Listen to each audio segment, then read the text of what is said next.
Points finally came for you today. Were you feeling it out there? Yeah, I mean, I wasn't getting down on myself throughout the tournament.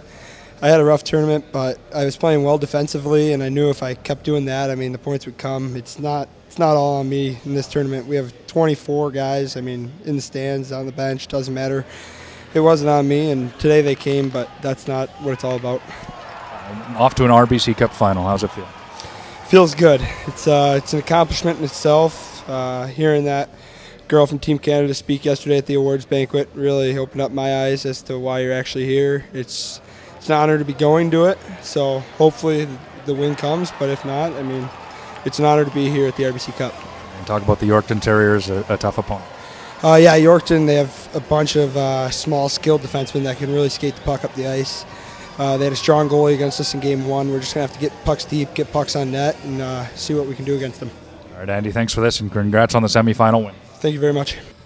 Coach, can you just tell us about the growth of the franchise over the last number of years, and now you're going to be competing in an RBC Cup final? Oh, it's been a long road to get here, I'll be honest with you. I mean, we've had a lot of, we can't do this without our corporate sponsors. We're a very small market team, as opposed to a lot of the teams out here in BC. And our corporate sponsors, our fans, and our volunteers have been absolutely phenomenal.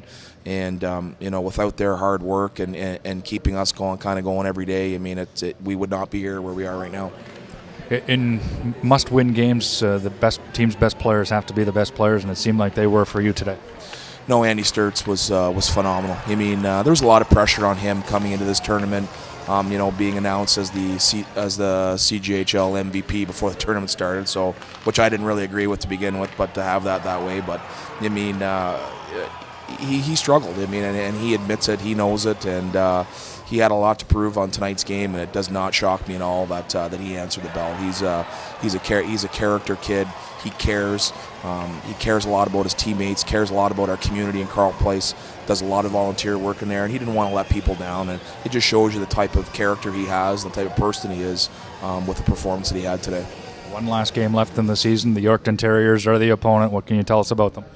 I mean, Yorkton is a very, very well coached hockey club, very disciplined, and their back end is very mobile and dangerous. So, we got a lot of video to do, a lot of work to do tonight, and hopefully we can be as prepared as possible for tomorrow.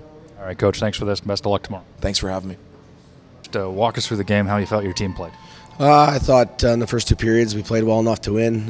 Third period we had a rough one. We were on our heels the whole time, and it's hard to pinpoint what went wrong, but they're kids, and when they start thinking the thing between their ears, when they start thinking about maybe this could be it or whatnot, some things happen. So we were flat-footed for sure, and you got to credit Carleton Place. They come hard at us for sure in the third period, but defensively we were not good at all, and our game revolves around speed, and if we don't have our feet going, we're just an average hockey club. In the third period, we were just average. Can you look back on the season for us and just the journey to get to this point? Yeah, you know what? Was an started off not great, 9-11 start, and a lot of pressure on us to be a host team in the Western Canada Cup. We made several changes, brought in a few players, and then from there on in, it was an excellent. I think we went 36-5-2 or something like that, not something like that, but the guys battled hard. We represented ourselves well this week. We played well, and it's tough to swallow here right now, and that's no disrespect to any other teams here because they all deserve to be here, but we felt we were just as good as anybody here after we got our feet wet here and seen what the level of competition was about. So the guys played well. They didn't have nothing to hang their heads about. They likely overachieved to a certain extent, and we got a lot of respect from other people that we didn't get in the past. All right, Coach, thanks for this. Thanks a lot.